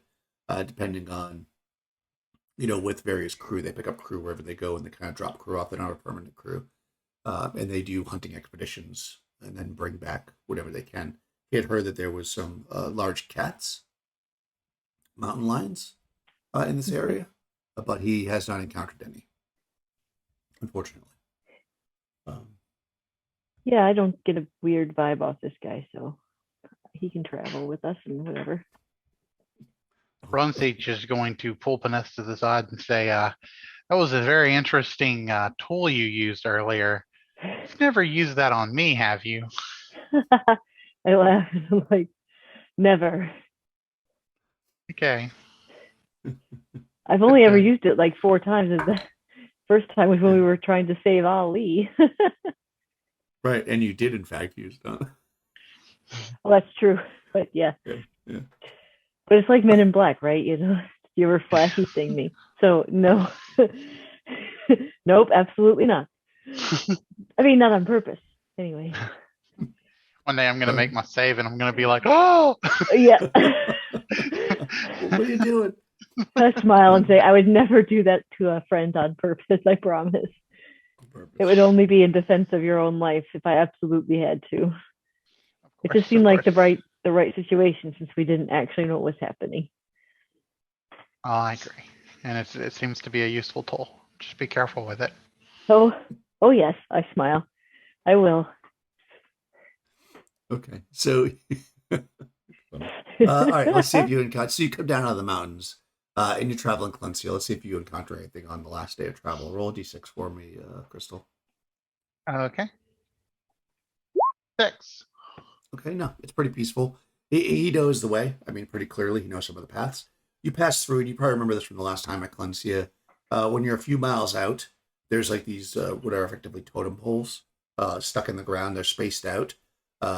They've got actually the symbol of Kraken embedded in the bottom, and then above them are various carvings of ancestral type animal. They basically have like an animistic society, but besides worshiping Kraken, where like the various families have animals representing their ancestors, effectively. So you see some of that stuff on some of these what are basically totem poles. Oh, is that? Oh, no. Oops.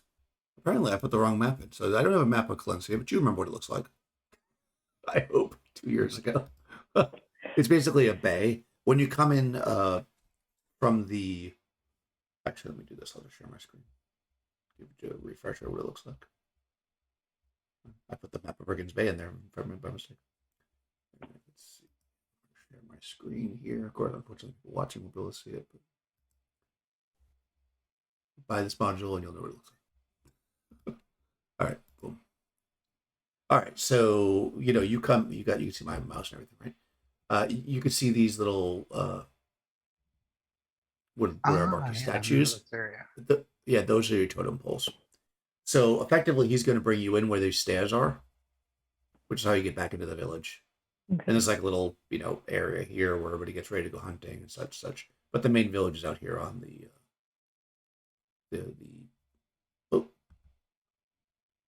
on the docks, effectively. You know that the temple is here, if I'm not mistaken. 18 is the temple with the of Kraken as well. So we'll say you get down to the village. You're able to get rooms. I believe it was this place. No, 12 was the restaurant. But there's rooms here somewhere. Because you're going to have to at this point because you don't have a boat to stay on this time. So you get rooms there. And you can go. Let me close this so I can actually look at the module. Oh, I have it here actually. So I can leave it open for you.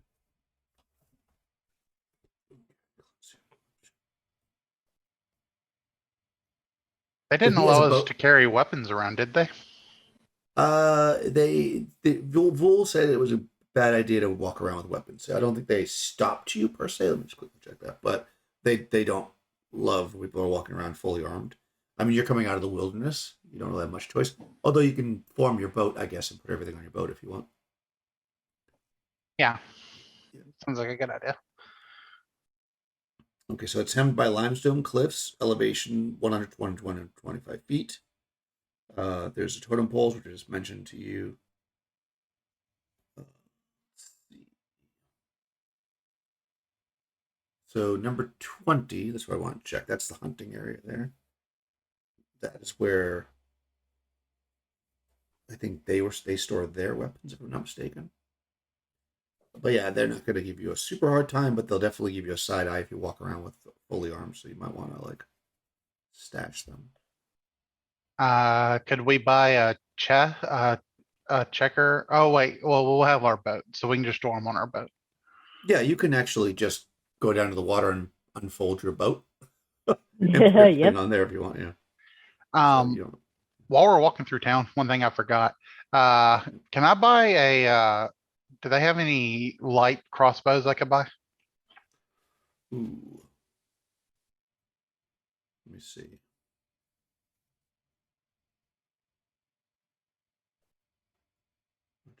Cliff. Okay, that's the shed.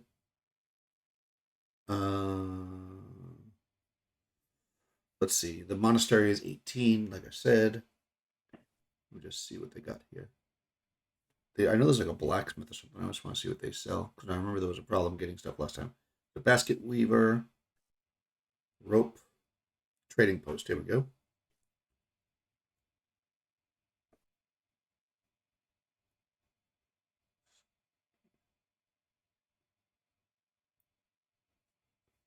Okay. There's a blacksmith. Medicine shop. Boiling house. Tavern. Okay. I think it's the Sleepy Lantern Tavern is 7. Okay. Okay, so there's not really an actual shop, so we'll give it a 50-50 chance. They do sell some stuff, but it's not common, but they do have hunters here, so light crossbow is not an uncommon thing. So high or low? Low. Yeah, they do. They have a light crossbow. Okay, nice. I'll buy a light crossbow. Yeah, you can. It's going to be 50% more just because it's a small town. Okay. So just whatever the price is, and they have right. bolts, a reasonable number of bolts, whatever they common. All right. Yeah, I'll buy that, and I'll buy bolts to go with it. Because I have not had that for a little while, because I gave it to what's his name, and I forgot. Okay. Yeah. So you're able to come into town. So you get a room, and what is it that you like to do while you're here? I would like to go to the temple. Okay. Yeah, I'm You just gonna want to go go right away? No time like the present.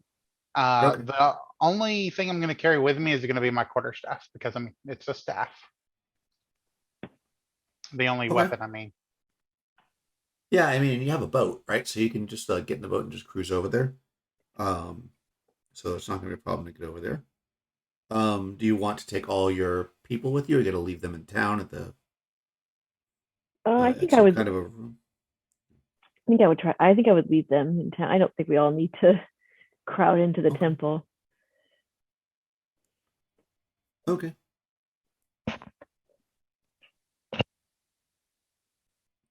I was trying to look again to see where you stay. Okay, four is the hostel. So that's where everybody's going to stay. So they're all on 4, and then Penesta and Rowan Seach are going to go. I guess Helene will stay with them unless you want her to go with you. She can stay. I don't think we're going to get into any sort of intense fight at the temple. So Okay. And it's totally not like us. So. Famous last words, right? All right, yes, you drop everybody off. And get settled in the hostel. They're happy to have, a warm place to stay and a hot meal and ale and stuff. So they're gonna, settle in there, and you leave whatever you don't want to bring into town, like all the long spears and stuff, in the boat, and then you move the boat over to the little docks over by 18. You can follow the. I'm going to close because it's easier for me to use the PDF when I'm looking this up. You can follow the stairs up to the top. Let me give you a little description.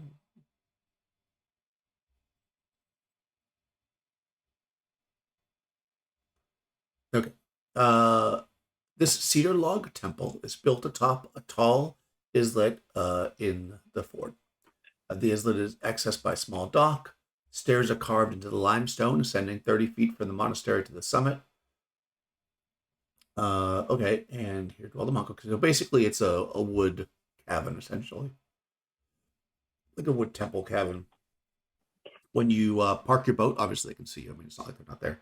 So they, by the time you walk up the stairs to the temple, the door opens, and a man, relatively young, probably like, well, I mean, you're all young too, but, he's probably like in his late teens, so he's pretty young. He's got his head is shaved. He's wearing just simple robes, and doesn't appear to be armed in any way that's obvious unless he has something hidden. He's actually barefoot. He steps out onto the limestone, and he kind of he does like a little kind of a bow thing, and he says, "Welcome, strangers, to our dwelling. Have you come to seek peace in the universe?"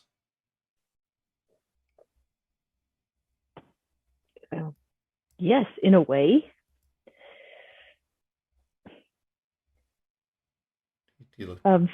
What do I call you? Smile on his face. Yeah. What's that? What do I ask him? How do I address you? Priest or acolyte? Yeah, so he smiles. He says, "I am a initiate. You can call me initiate." And he says, I'm sorry. I'm rude. Come in." And he doesn't step in. The door's open. He just steps to the side so you can go past him. And then assuming that you go and he follows behind you. Yeah. Okay. Yeah, you walk in. The place is, it's got windows, but of course it's dark, right? Like I said, there's not even a moon out. So there are candles burning on several tables as you enter into this first kind of, 30 by 40-ish room. There's a couple of other doors. They are open, and you can see the candles burning back there as well. What you see here, it's pretty empty, actually.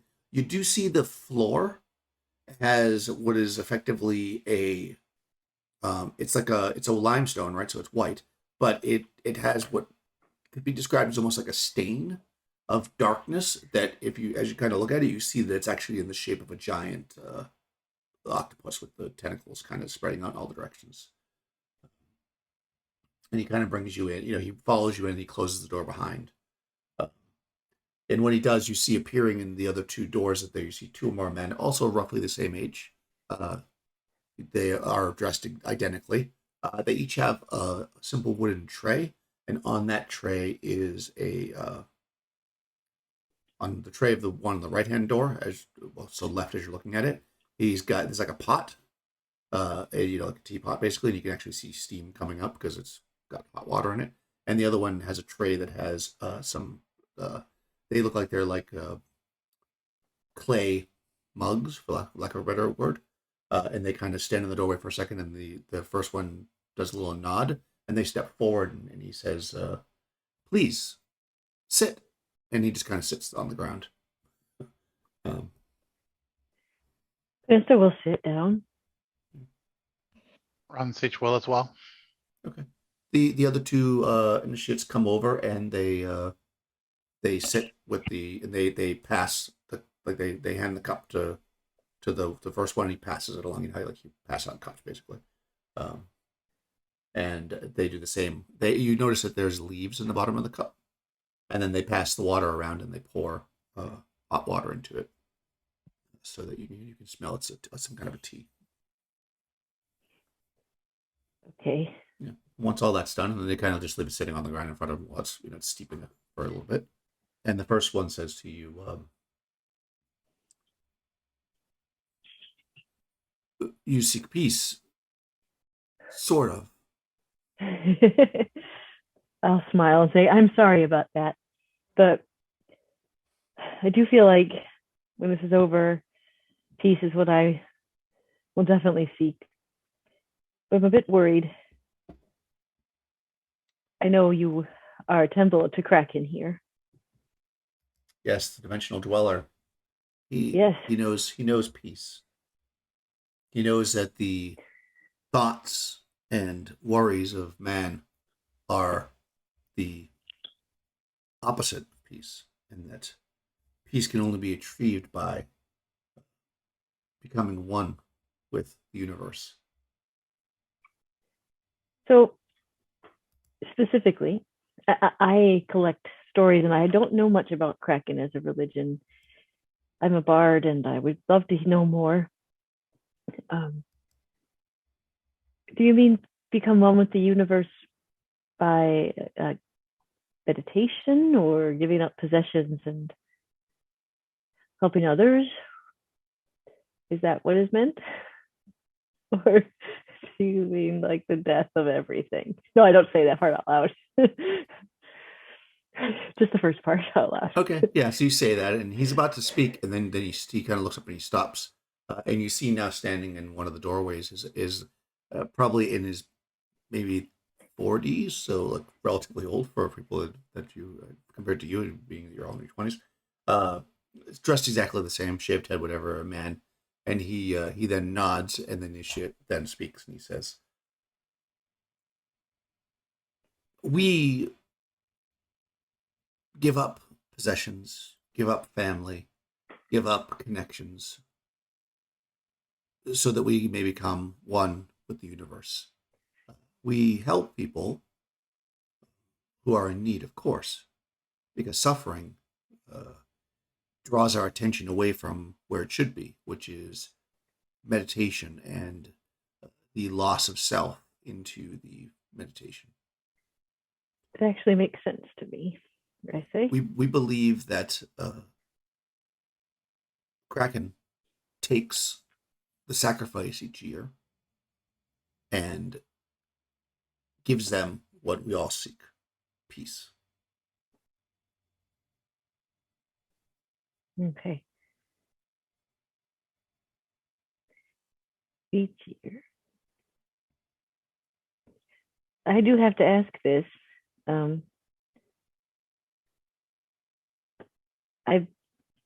Okay. I've been having some visions of Kraken. Okay.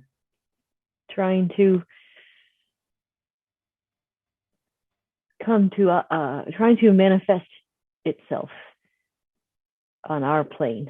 Have any of your initiates had these visions? Or it could be that I am just possessed with too great an imagination, but I thought that I would ask. At this point, the older gentleman speaks. Yeah. He says,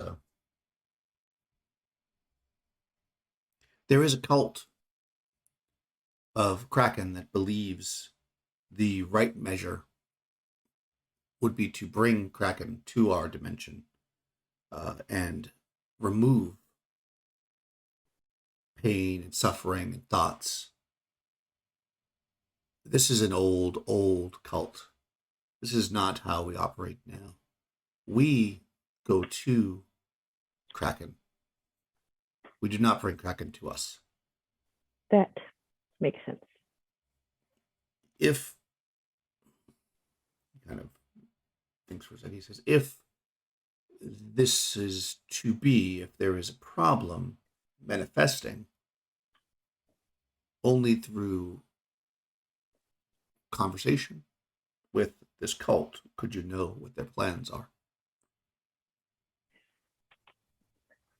I look at Rowan Seach to see if you want to. I mean, I don't mean to be taking over. Do you want to say anything?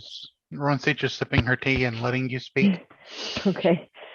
I say, I appreciate your candor and forthrightness. I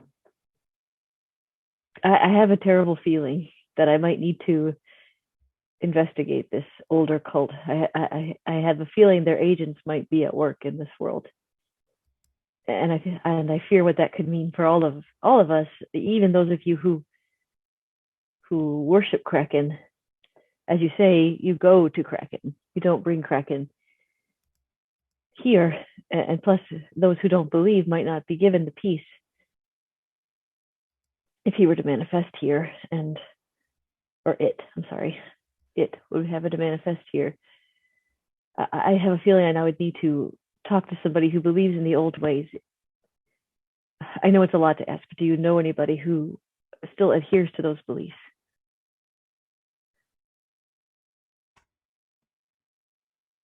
He kind of frowns a little bit, and he steps backwards, so he's no longer in the doorway. And an even older man steps up. They get older as you go. It's like a nesting doll of Kraken. Yeah, exactly. Exactly. He's like clearly like in his 50s, maybe. He's got a little bit of some lines in his face, and he says, in the Valley of Mists, there is a city or a town, maybe. But a city is how it is told us. It is said that they sacrifice to Kraken once a week, not once a year. It is said that they believe that Kraken should be brought to our world. This is an old belief. And the Valley of Mists is near impossible to enter.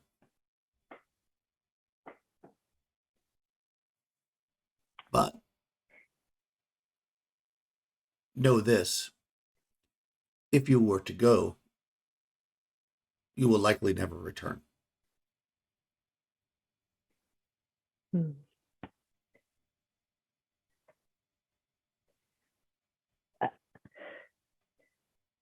You know, if I can stop something terrible from happening, or from people being sacrificed, as you say, maybe unnecessarily or not in accordance with what you currently believe, I think I'm okay with not coming back.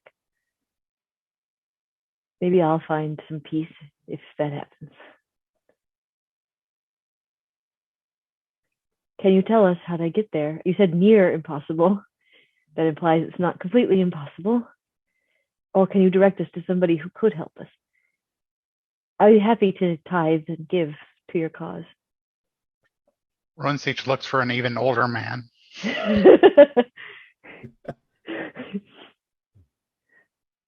No, he steps. No, he doesn't. He says,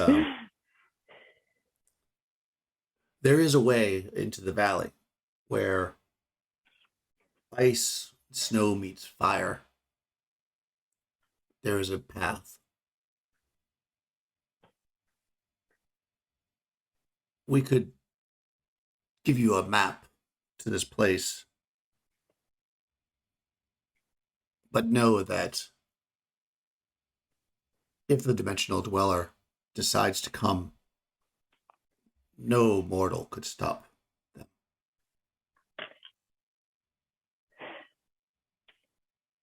Well, I have to say, me personally, and I don't speak for all of my friends, but I have to say I tried.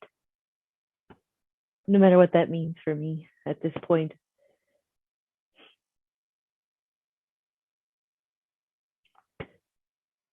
He says, he looks at Ron Siege first.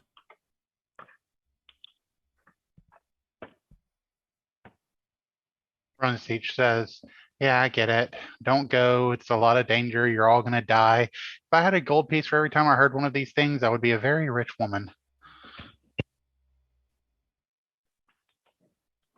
Also that. He gets a little bit of a smile on his face, and he says, a selfless act is one in which we give ourselves in a way that the dimensional dweller would approve. Take this map, and he kind of reaches into his robe. Somehow he already had it on him. You know, he's a priest and all that. And he says, go and find your destiny.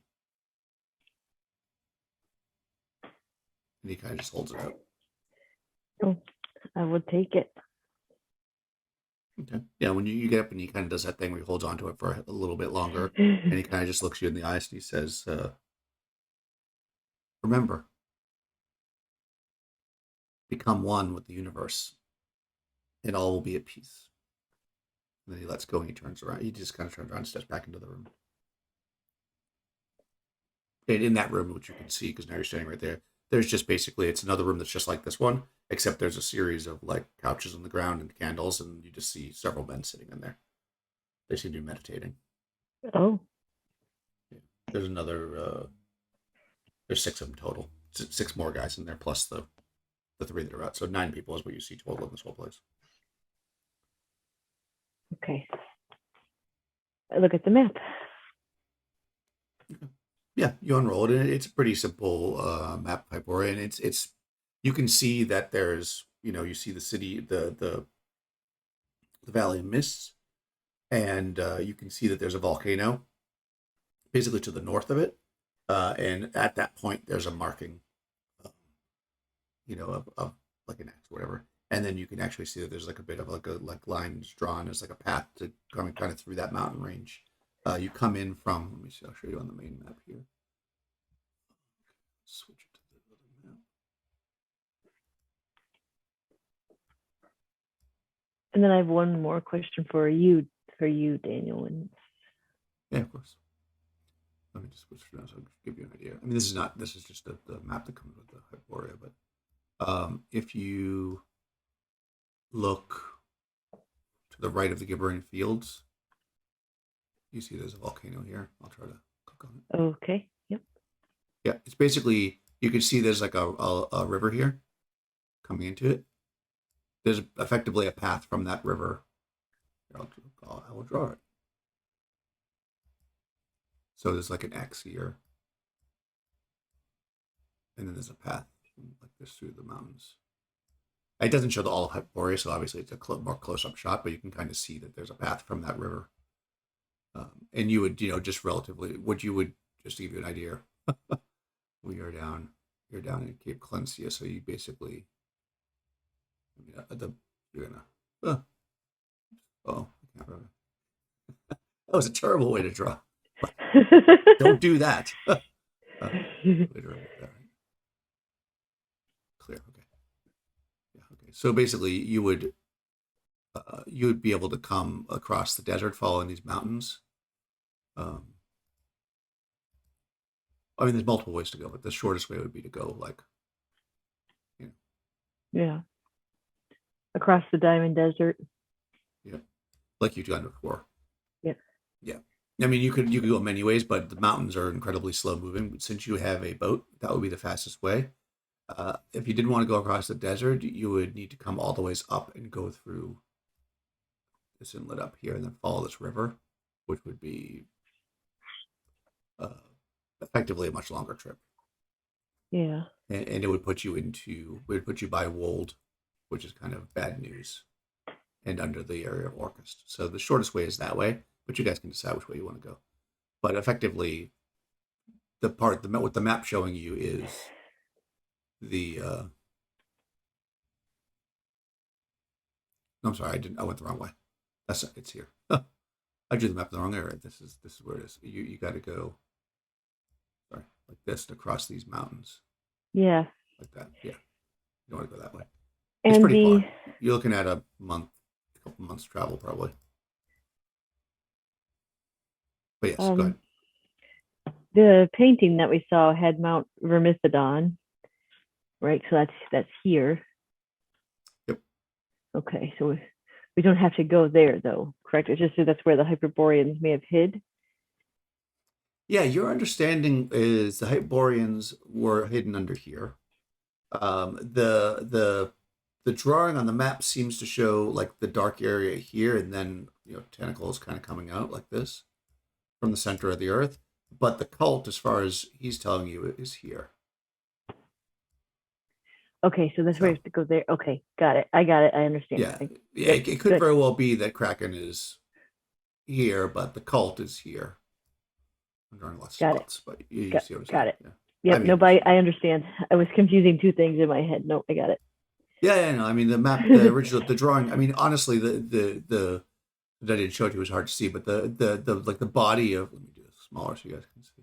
Maybe I'll actually draw it for you so you can see it better. But the stain of the octopus is pretty big, so it's like. Yeah. It covers like. And then it's like tentacles. Good. I mean, it covers the whole world. So, but it seems to be centered on the mountain. And you did know that the Hyperboreans had hid from. Had hid there. So whether or not there's any connection to the Hyperboreans is not clear. Did you want to ask this guy about the Hyperboreans? Yeah, actually, I think I do because I was remembering the paintings that he did that had up Hyperborean stuff, and I was in one. So yeah, I'd like to ask. Yep. Yeah, if you ask him about the Hyperboreans, the connection between Hyperborea and these cults, he will tell you that yes, the cult was started during the time of the Hyperborean rule. Okay. It is in fact a Hyperborean cult. It's a break off when many of the Hyperboreans began worshiping Zathaqua, which is a very like in the moment pleasure, physical god. That's when really the cult of Kraken started as a kind of a counterpoint to that. One is all material possessions and physical enjoyment and stuff. The other one is no material possessions and more just in the mind, mental cleanse. Okay.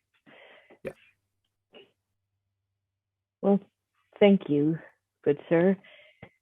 Would he be offended if I offered him a tithe or something?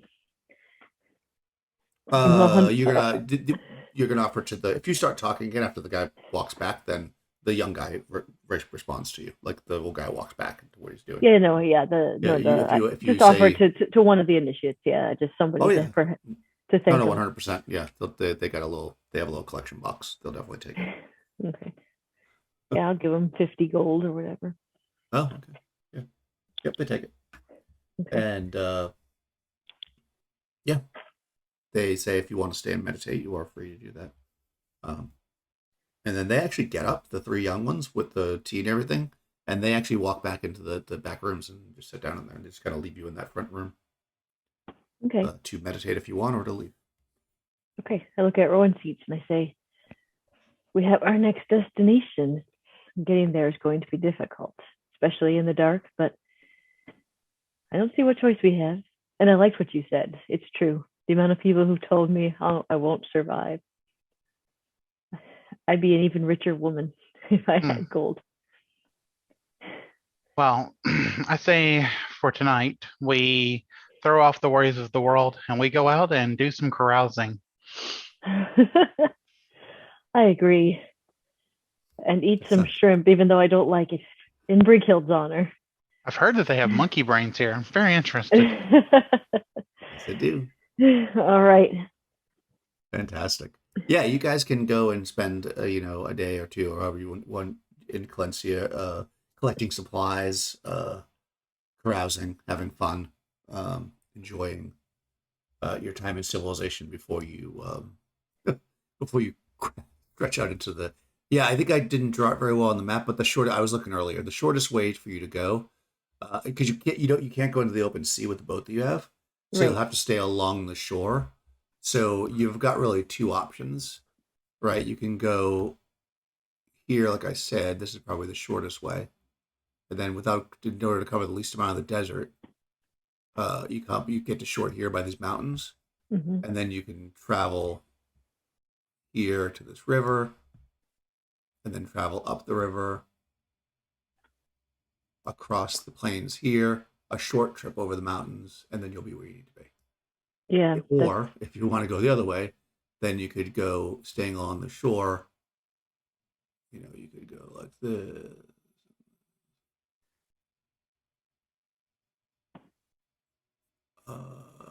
Yeah, you could go like this, and then take this river to there, and then the rest will be the same. This is the first path is shorter, and there are a few. So the dangers would be really that the Diamond Desert is obviously a desert, but you have been through it before. Uh, the the dangers of this area is Wold, which is you would know as a bard and also probably as a magician that this is a cult of Cthulhu there, oh, and they are known slavers. okay. So that area is a little bit more dangerous in a sense, only for that reason.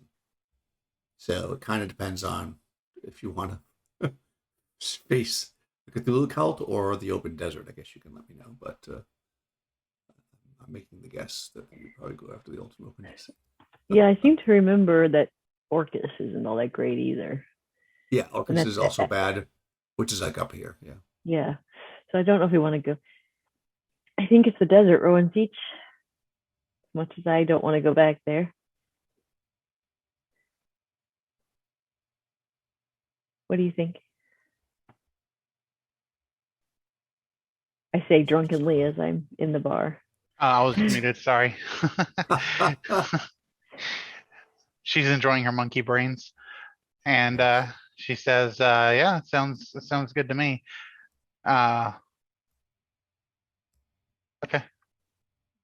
Okay. Yeah, will there be a way to get enough water though at this time of year to go? I'm Well, that's assuming that we going to could. be, yeah. I mean, you'll have to bring it with you. It's going to be tight, so that's going to be the major danger is the desert. Because when you went across with Bull, you had like mules and stuff. Yeah, yeah. You won't really be able to take. He took those all the way from Khromarium, remember? Because they don't have that kind of stuff in Calencia. So, Right. yeah, that will be the hardest part. You're gonna have to travel for about 8 to 10 days into before you get to this river, which would be fresh water. There are mountains, so worst case scenario, you could always climb up uh, into the mountains to get ice and stuff. So that's why I said it along the mountains makes the most sense. Right. It might actually be shorter to come. I don't know if it's shorter, but it might actually be shorter to like shoot through the center of the desert. But yeah, it's actually not shorter. So yeah, along the mountains is actually the shortest route. So Okay. yeah, that's going to be your biggest risk is you want to make sure you can bring enough water with you, which is going to be a lot of weight, but you do have a lot of people, so you'll be moving relatively slow. And you might be able to get some kind of you have the flying carpet, so you can load 500 Yeah. pounds of water on that. So 500 gallons of water, which is it's And just enough water. If Ali joins us for this trip, he has a broom. We can look for sources. Oh, we can. We're a little bit better equipped in some ways and not in others than we were when we went with Bull. So 100%. Yeah, you just brought all the water with you when you were with Bull. You'll yeah, have to probably do some hunting and stuff, and you definitely can resupply here. Um, there's no real magical means because Brick Hill did have that water skin that's endless, but yeah, it's like salty water, so it's not really good for drinking. right. Even if she had given it to you. Don't you have some kind of thing that produces beer? Yes, we do. Oh yeah, okay. So there is that. I mean, you probably don't want to be drinking beer, but it's not endless beer, but you do have some source of liquid if you needed it. So yeah, it'll be tricky, but not impossible to go that way. Obviously, if you decide you want to go the other way, let me know. Because what I've been doing, if it's not obvious, is I've been rolling all the encounters ahead of time, so we don't have to keep stopping to roll everything. Um, So if you're going to go the other way, I have to know that for the encounters. But otherwise, yeah. I think we could probably stop it here and pick back up with the second part of the adventure. Did you actually want to carouse? Yeah, I would You love want to to roll on the carouse. carousing tables? We We haven't, haven't rolled. yeah, Yeah. we haven't done that in forever. Feel good to do that again. All right, let's carouse. Why the heck not? So I guess you can. We didn't actually get any gold, so you can just decide how much gold you want to risk. I guess that's how it works, right? You have to risk a certain amount of gold. I'm trying to remember how it works. Let me look at it again. I thought it was like we rolled to see how much we lost or something. Well, it was, but it was based on the amount of gold you got in that last adventure. So since you didn't get any gold, so you just have to say how much gold you want to risk, basically. Yeah, Vol had given us 10,000 gold, so we could just pick a number. That's right. According to this. Well, that was mostly to pay off your debts, though. So we'll say you can do up to 2,000 gold. Okay. Yeah, okay. And then we roll 1,000 each. Yeah, if you want up to 2,000, you might lose it, but okay, that would be a crazy amount to spend in this town. But then again, shrimp is expensive. And then we just roll.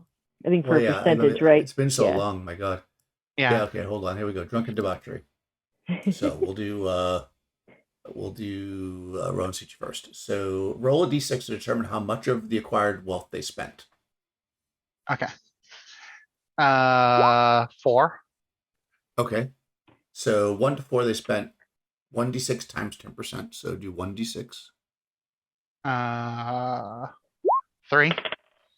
Okay. So you spent 30% of the amount that would we say 1,000 apiece? So yeah. You spent 300. That's it, actually. So you get 300 experience points. Okay. Yeah, you didn't do anything crazy. Vanessa. Let's see. I'm going to do roll 20. We'll see what. Yeah, roll a d6 here. 2. No, you're also, roll a d6 times 10. All right, you spent 500. But you guys didn't get into any crazy trouble. So well, that's good. Maybe next time, kids. Wake up with an initiative Kraken. That's all I need. Yeah, exactly. Your head's shaved. Yeah. Oh, it looks like I'm no longer a Relite or whatever, Reliant, however you'd say it. Yeah, it wouldn't be the first time you changed religions and changed your hair. All right, so that's perfect, guys. Let's leave it there, and then hopefully we'll get out right after. So nothing next week because of the holiday, and then we'll come back hopefully with the full group, and you guys can make your way to the Valley of Mists. Nice. Sounds good. Oh, and I keep forgetting this, so we'll make sure that you subscribe to the channel and ring the bell. I've done that all the time. So if you got this far.